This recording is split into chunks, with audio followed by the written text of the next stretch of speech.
บ้านของพี่ทำนาปลูกข้าวทุกมือน้องก็ทำนาเกลือขายเกลือเพื่อซื้อข้าวกินบ้านของพี่อยู่ที่กาฬสินธุ์น้องก็ทำนาเกลือขายเกลือเพื่อซื้อข้าวกินพี่ทำนาปลูกข้าว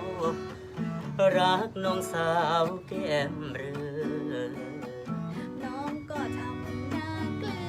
อขายเกลือเพื่อซื้อข้าวกินหนุ่มนาข้าวรับรองไม่ทอดทิ้งทำนาเกลือขายเกลือเพื่อซื้อข้าวกินโอ้ยเจ้าก็สิทำแต่หน้าเกลือนี่บ่ ก็ฮู้แล้วล่ะว่าเป็นช้างเนื้อเกลือก็สิทำแต่หน้าเกลือพุ่นเว้ย